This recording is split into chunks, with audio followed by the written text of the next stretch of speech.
Hi, we're Josh and Ariel Wamsley, owners of Green Valley Tree LLC, based in North Windham. We're proud to sponsor Connecticut East this week and to serve the communities of Windham and New London counties with our tree removal and plant healthcare services.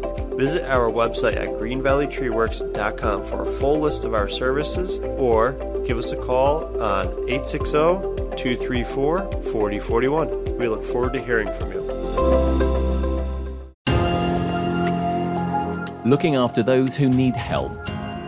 We talked to the Executive Director of the New London Homeless Hospitality Centre about the challenges shelters like them face, and to Don, one of their many guests. Plus, we take a look at other stories making the headlines from around the region. This is Connecticut East This Week.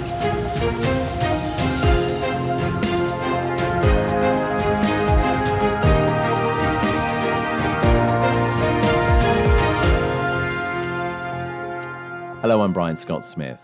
Even before COVID-19 came along, there were many in our communities who were suffering and needed help.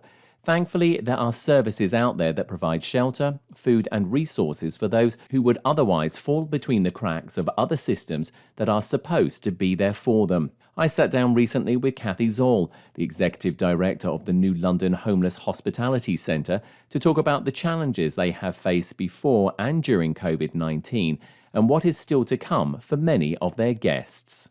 Kathy, thanks obviously for being on Connecticut East this week. We want to talk about a lot of things because there's a lot of challenges for, centres and resources like the one that you run. But before we get into that, just tell us a little bit of background. How did this organisation start? Well, we started about 15 years ago, basically as a group of people living in New London, when some people died out in the woods because there was nowhere for them to go. And under the leadership of someone who passed away, unfortunately, a number of years ago, Father Emmett Jarrett, he just said, we're not going to live in a city where people die outside in the woods. And so when we started, we opened up a church hall and threw down some mats and got some volunteers and said to people who were going to be outside, come on in and at least you'll be warm. And we've really grown since then, just trying to become more and more responsive to the needs of people experiencing homelessness. I think what's interesting as well is that you, in your title, have the word hospitality centre. Yes. Why? Well, our roots really do come out of the faith community. And hospitality is a very rich spiritual word, right? We are not service providers. These are our guests. And we really, from the very beginning, and we're trying so hard to keep that, is we are here to welcome people. We're here to support people, to, really treat them as our guests. And I think it's just a very important distinction between being a service provider and being not so much a ministry in the religious sense, but in the sense of welcome, in the sense of having people feel respected and seen and known and treated as individuals. Because words are so important in every part of our lives, and this is where we often fall down, isn't it? Is we use the wrong words. Well, words are good, actions are better. So that's the challenge. You can call yourself the Hospitality Center, but it's a real challenge to offer hospitality. And we have guests, a number of guests here who are very difficult, very, very difficult. And to keep that spirit of hospitality day in, day out, and especially through COVID, through, sometimes lack of resources, it's a challenge, but it gives us a guiding star. Hospitality is our guiding star. Tell us a little bit about some of the services that you do actually provide here.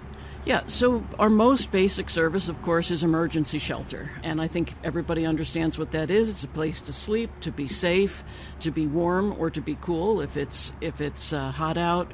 And during the day, we have a hospitality center because people are homeless during the day as well, with bathrooms and showers and all the, access to the everyday things that people will need. A new set of clothes, some sunscreen, whatever people need.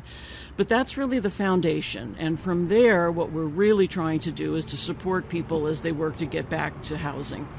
So we have a help center, for example. If you've lost all your IDs, they'll help you get a new one. If you don't have the $25 to get a new birth certificate, they'll pay that for you. They'll give you some bus tickets to go to an interview, etc.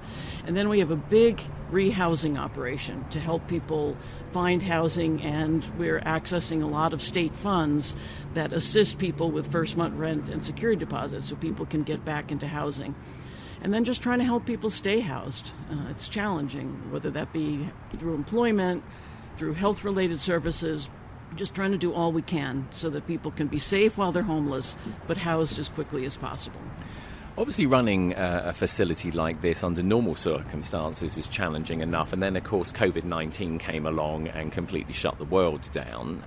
Didn't shut us down. I was going to say, how much of a challenge did it cause for you, though, or extra challenge did it cause for you?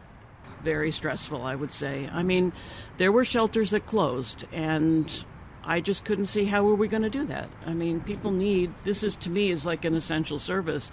So essentially the staff did an unbelievable job, especially in the early days before the vaccine. We had people who continued to come in despite the uncertainty and provide the support and staffing that we needed. And we've just been very close contact with our health department. We spread out. We have fewer people in the shelter now than we did. We're wearing masks. And obviously, once vaccination started, we pushed very hard on vaccines. So I'm very proud to say I don't think in the whole of the pandemic we've identified more than 2 transmissions here at the shelter. And we're not even sure those were transmissions, and then for a while, at the height of it, we opened a special isolation site with help from the state down on Viette Street so that anybody who was symptomatic or was ill was able to go there. And we ran another isolation site in Norwich for a while. So it was a lot of work, but, I think we had some good success with it. I was going to say, because I think a lot of people don't realise, one, the work that many shelters do, but secondly, when it comes to COVID, of course, you have to adhere to all of the regulations just like everybody else, and then some. Well, and you want to, right? Because a congregate setting like a shelter is the breeding ground of a crisis. And so I think almost more the day in, day out nerves of, were we doing everything right? Were we missing something? Was that little cough that you heard off to the side something that we should be investigating, or was it not? And you have to remember, in a shelter, we have a constant turnover of new people coming from everywhere, from all over the country, from prison, from other congregate shelters, which may not be as careful. So I think the stress of it was probably, sort of almost the biggest factor of day in, day out. It's like being a lifeguard. You sit on that lifeguard stand and never rescue anybody, but that 1 minute that you do have to rescue somebody. And so I'm just so grateful to all the staff and how hard they worked and how well they managed through very difficult times. Of course, as we said, COVID is still very much, sadly, with us, although we hopefully are starting to see the light at the end of the tunnel, despite variants, etc. It still causes a lot of work for you. One of the things which is of concern is obviously the eviction moratorium could come to an end soon, which could potentially place a lot of people into a homeless situation again. What's your take on this? I mean, obviously, you're following this closely. Not in New London. And the primary reason is that while COVID has been horrible, the federal response has been unbelievable. And there's a federal program called Emergency Rental Assistance, or ERA. In Connecticut, it's called Unite CT. And it is available to provide up to $15,000 per household in back rent and rent going forward. Honestly, there will be people who will be evicted. There's no doubt about it. But it is not going to be because they were affected by COVID and couldn't pay their rent. So we have a big operation down at our other place at 727 Bank Street where we are just trying to, people can apply online, but some people don't have computers. And so honestly, what we need to be doing right now is getting everyone applying for Unite CT, because there's money there. I think $245 million in the state of Connecticut, of which only 70-something has been spent. So there's money out there to help people with back rent. Obviously, the other thing, of course, is although we're sat outside in relatively nice weather today talking, winter is sort of around the corner. What's the strategy there? Because, again, we're hearing about, with COVID, with possible third dose or with, booster shots. So, again, we've got the masking situation currently here in New London. What's the strategy going forward? Because, again, this isn't like a knee-jerk reaction thing. You have to plan for this stuff. Of course, yeah. Well, we're going to do the same thing, I hope, this winter that we did last winter. So in the winter, we open an overflow shelter space. It's simple. It's just mats on the floor. So once the shelter is full, last year we were at All Souls Unitarian Universalist Congregation. I'm still looking for space for this coming winter. I don't know, God will provide. And basically what we do is we just get an overflow space where people can be socially distanced, but yet be out of the cold. And we, receive last year FEMA money, and this year I'm not sure exactly what funding source, so we can have staffing and just help people stay safe and have a place to be inside. Have you seen an increase in people through the doors of the shelter? Not necessarily because of COVID, but just generally? No, and I think that's because of the eviction moratorium. So unfortunately, in the past, a lot of very poor people who are right at the edge, of financial viability, evictions were a big part of who ended up in homelessness.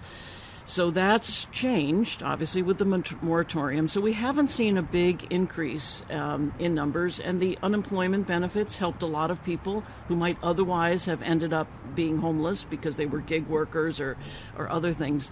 So I would say I'm more fearful, actually, the time ahead with the unemployment benefits expiring. We're going to work really hard to get everybody Unite CT, but some landlords don't want to participate. So I don't know, but I think this next 6 months could be quite a challenge. They're sort of potentially predicting quite a hard winter this year. I mean, obviously we have to wait and see. So, I mean, that could potentially put a even further strain, obviously, on resources. I just try to worry about today. I just want to put a final question to you. As the executive director, you carry a lot of weight on your shoulders like any executive director. What keeps you coming back every day? A lot of times people sort of ask a question similar to that to me, and the only thing I can say is I love it. I love it. Every day I'm just, that I can make with my colleagues here some small difference in the lives of people who are very, very poor and have so little. I think cynicism is just rampant. And there's no need for it, right? We all have within our power the ability to improve the lives of others. And we just need to do whatever our little part is. We need to do it. And so I just feel blessed. I feel blessed that every day I get up and I do something I care about.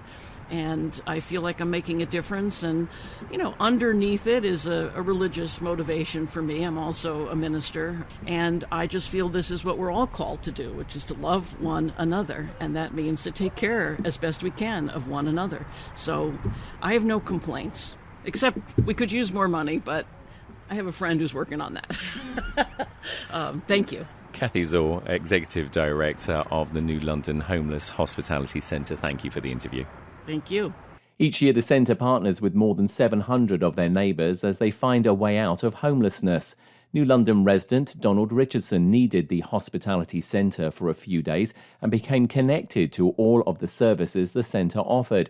He's now getting back on his feet and shared his story with us. So we're talking to Donald Richardson. Donald, ever so many thanks for talking to us on Connecticut East this week. The New London Homeless Hospitality Centre, how did they help you? They helped me in so many ways with the resources. Growing up, I had to do. I don't know how to say that. I mean, I had to get out my own way. I made some bad choices. That's how it led up to this. The mindset I come from, the life that I chose with my substance abuse, come from a broken home, been in and out of jail a third of my life.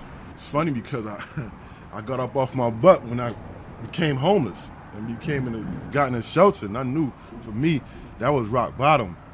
And I went and got help for myself. I went to Stonington Institution, and one thing led to another. I met Ms. Brown, and she carried me the way. She gave me everything I needed, resources, took her time out to even listen to me. How important was that to you? Because, I mean, like you said, you'd gone through a lot in your life. Right. So how important was it to be able to finally have some people that you could just sit down, talk to, and they could say, hey, look, we can work with you. Let's work this out. It was very important to me. It made me humble. It made me grow up fast. It made me accept certain things. They helped you get a job. Yes, sir. So tell us a little bit about that. What were you looking for and what were they able to help you find? Because, work's very important for all of us. Well, great question. I just wanted employment at the time because I knew I didn't have anyone. And it mean a lot to me when somebody is there for me. I mean, I had to accept a lot of things, like I was telling you. I made a lot of bad choices that led up to that. Because I just wanted to help and move forward. Just work, keep in touch with Ms. Brown, and pay attention to what I'm doing and, adapt to that because I've always been in the streets. So having obviously a job, was that sort of like, part of that refocusing for you that gave you something? Absolutely. Talk to us a little bit about that. It gave me balance. It gave me responsibility. It made me get up. It gave me goals, show admiration. I wanted to give back. I wanted to feel good again. Apart from, your own personal story, obviously when you came to the hospitality centre, there are other clients here as well. Did you talk to other people? I mean, apart from the staff here who do an amazing job, did you talk to some of the other clients who were here as well and listen to their stories? Or for the first time, I think I started worrying about myself. I had to put my recovery first and make sound selfish. I had to speak to people that was doing better than me. I didn't really want to connect thoughts. I want nobody to co-sign my stuff as far as the clients go. Because we all have the same addictions and the same, so it was easy for them to co-sign what I'm doing and my negativity. So I wanted to get out my own way for a minute and see what I can do. So that was a personal choice. I mean, obviously that's a very important choice for you. Absolutely. Going on 40 years old, I had to. And since you've started to turn around everything around in your life, I mean, just talk to us about how you feel now and where you hope to go. Oh, I'm back to myself, man. I'm dealing with emotions. Of course, I'm dealing with fear right now, talking to you. I'm back in touch with God. I talk to God every morning. Talk to us a little bit about your religion, because a lot of people aren't religious these days. And well, religion, it's something that people can focus on. I have no religion. I just have a relationship with God, man. I'm tired of being confused. There's no way you could, for me anyway, I could go about religion. I just want to put Him first, and then I'll take care of the rest. Where do you want to move forward to? What are some of the goals that you've set for yourself now? Good question again, Ryan. I try not to go far reach. I just focus for me and during my recovery, because I'm still in my recovery. I just try to take one day at a time and try not to put too much on my shoulders and stress. Like I said, that's why I just have a relationship with God. I try not to get into the religious thing. I put my recovery first and just build from there. Like I try to make things easier for me. And how is the job going? I mean, tell us a little bit. It's a restaurant job. That's a tough job to do. Absolutely. So just tell us a little bit. You don't have to tell us, obviously, where you work, but just tell us a little bit about, what you do and do you enjoy it and what does it do for you? I definitely enjoy it because I didn't know how to cook, so it was a challenge for me. And I got a great boss, man. He took me from a dishwasher to a prep. Now he's showing me how to cook. So he know I don't know how to do none of these things, but he's willing to teach me. And that's keeping me humble, grounded. I look forward to going to work. I'll be there before him. And I stay in touch with Ms. Brown. I try not to, and I go through my own demons. I'll be wanting to deviate, thinking it's all over, thinking I made it or however, but I stay grounded. Make sure I stay grounded. What do you think was that final thing? Like you said, you're almost 40 years old. What suddenly sort of like just clicked in your head that you suddenly felt like, I need to change this? Being in and out of jail a third of my life and making it to the shelter and then experiencing COVID, that was rock bottom for me. I knew something had to give. And I knew I was only doing a lot of this to myself. I've never been in no real situation where I was hurt. My lifestyle was just a mess. And I didn't believe in myself due to the fact the substance I was taking, coping to being a father, that wasn't easy. Looking back, being in institutions ain't making no better because I missed out on life. There's a lot of information out there that I don't know. So I had to reach out. I had to get out of my comfort zone and seek the resources that the shelter gave me and put my pride to the side. To anyone who's listening to this, who's listening to your story about, the success you've now brought for yourself because of the changes that you've made to your life, what would you say to anybody who's listening out there who might still be a bit concerned or might be a bit hesitant, maybe coming to somewhere like this? What would you say to them? When you at rock bottom, you just gotta submit, man. It's not gonna hurt you once you submit and ask for help, man. Like the help is out here. I know this for a fact. Like I'm meeting people that I thought I wouldn't never meet, and they invite me into their life willingly because I'm helping myself. So it's out there. Sometimes you gotta get out your own way, man, and don't worry about what people are gonna think about you. Get that out your head. Just ask for help, man. Just pay attention. I mean, everybody wake up to this battle, man. It's not picking and choosing anyone. We all wake up to this battle. If you got your health, man, take it from there. Don't be lazy.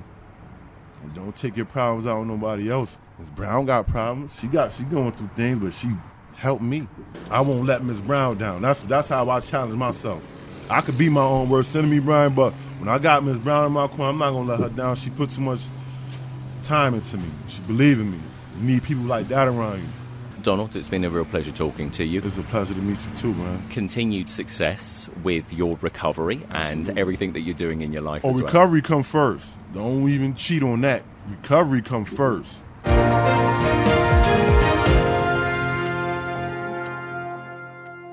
Every flu season, thousands of children younger than 5 are hospitalized from flu complications.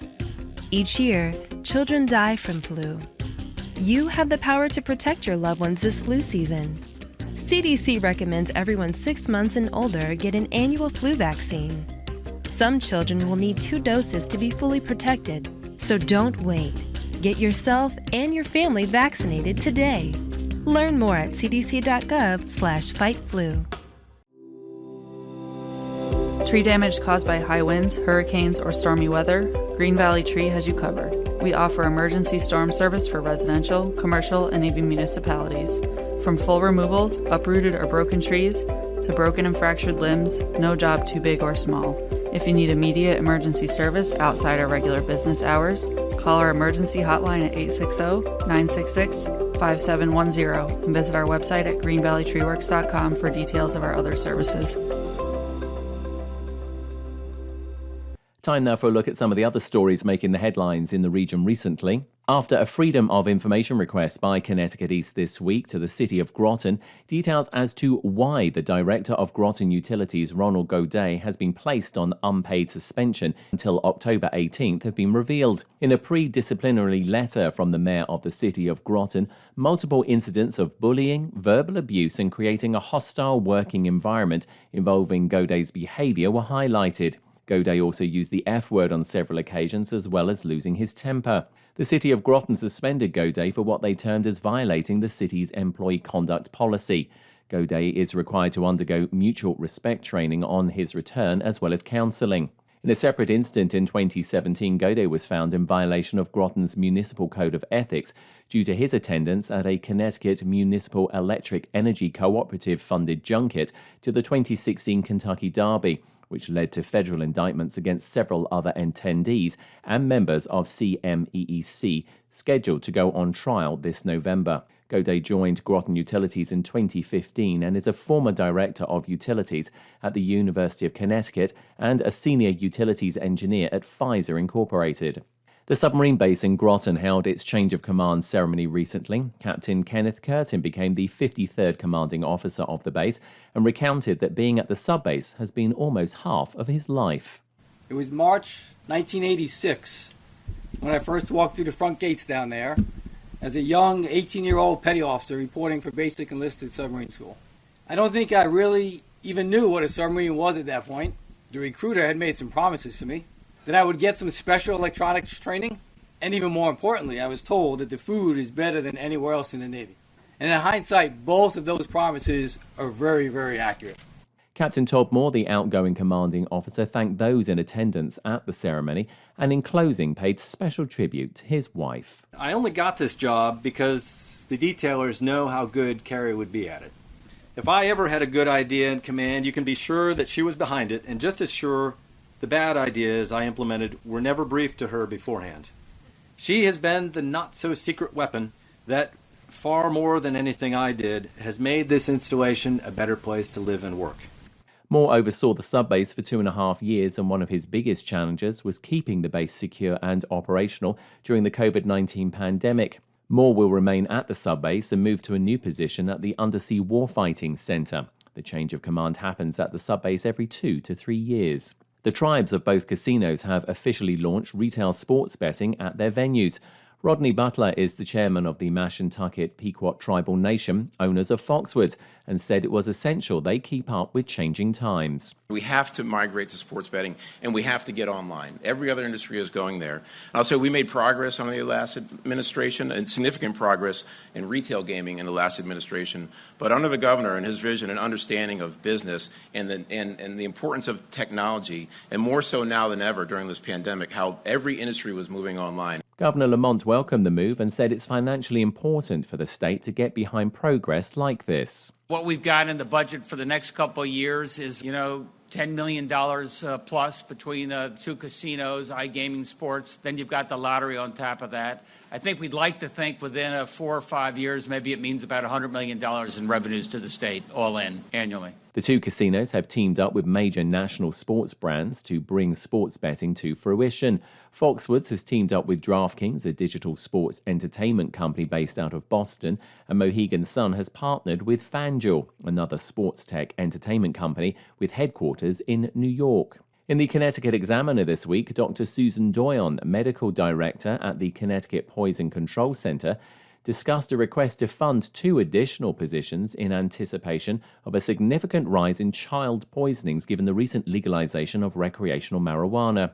Doyen said she was most concerned about an increase in small children ingesting edibles, which she said make up about half the calls the center receives each year. Doyen said that children who ingest marijuana often experience severe vomiting and nausea, which can be followed by depression of the central nervous system, a condition that can lead to a coma. She said that the majority of these children end up in intensive care for a few days. Doyen said that 4 years ago, the department received about 20 calls a year regarding children ingesting edible cannabis. Last year, that jumped to more than 100.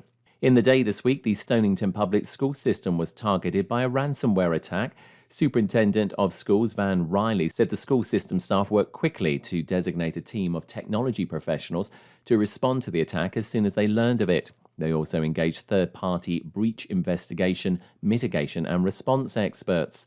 Town Police Captain Todd Olson said police have been working closely with the school system regarding the attack and helped connect the district with the Federal Bureau of Investigation for further help. In the Norwich Bulletin this week, uncertainty about the species of a massive catfish that was eaten before it could be vetted by authorities in August has led Connecticut to withdraw its awarding of a new state record. Connecticut Fish and Wildlife wrote in a Facebook post that because it was not able to examine the actual fish, authorities cannot confirm it was a white catfish. Without the ability to examine the actual fish, identification is left to still images and videos, which have proven to be ambiguous and inconclusive to definitely identify the species of catfish in this case, adding that it is not disputing the weight of the catch that was made on August 21st. Ben Tomkunis of Coventry, who caught the 21.3-pound fish, said he gave it to his grandfather the morning after he caught it, and it was eaten. In the Middletown Press this week, if you thought your mail delivery was slow, it's about to get even slower. The United States Postal Service is implementing a part of their 10-year plan that overall will have longer first-class mail deliveries, cut back on location hours, and increase the price of stamps. October 1st marks the start of the longer first-class mail deliveries. The 10-year plan from USPS says first-class mail has declined since 2007 and that ground deliveries have outperformed air deliveries. Statistics show ground delivery has 92% on-time delivery compared to air, which has 89.4% on-time delivery. Overall, the 10-year plan is projected to save the USPS $58 billion. The plan also shows the Postal Service could gain $24 billion in revenue from self-help management initiatives, including package growth, new competitive products, and pricing changes.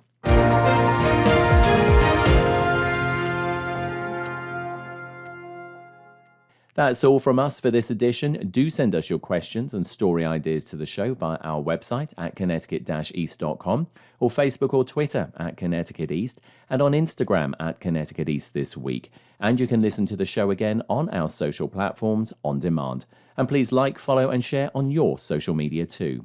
I'm Brian Scott Smith. Thank you for listening.